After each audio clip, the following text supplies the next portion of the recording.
Hey Vols, my name's Jake and I work here in the College of Engineering. It's that time of year again, you're registering for classes, but you're having problems. You run into error after error after error. Well, what do all those errors mean? Today I'm going to go through and describe those errors for you and how you can figure out how to register for that class. Note that errors will appear in the top right corner, just like this one. So the first error you might get is closed section. Closed section just means that the class is full. You won't be able to register for that section of the class. You might need to find another one. Another error you may run into is instructor permission required. This one speaks for itself. You need to request permission to take that class from the instructor. If they give you permission, let your advisor know and you can register for the class. When you receive the student attribute error, that just means that there is a group that you're not a part of that is required to register for this class.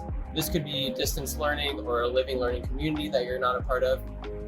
An easy way to check to see the restrictions for student attribute is to click on the title of the class that you're trying to register for and go down to the section where it says restrictions. This will list any type of student attributes that is needed to register for this class.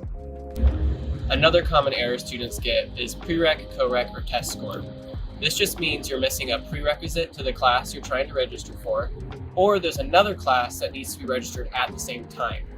If you're unsure of the requirements for the course that you need, check the catalog or any of the materials from your advisor. Another registration error is classification. This just means you have to be either of a certain group, whether that's freshman, sophomore, junior, or senior, to register for this class. Again, you can click on the course title, click on restrictions, and see what the classification requirements are for the course you're registering for. Don't let registration get you down. You gotta do it every semester no matter what. If you're still having trouble, send an email to your advisor with a screenshot of the error and the course title that you're trying to register for, and they will always be able to help you out.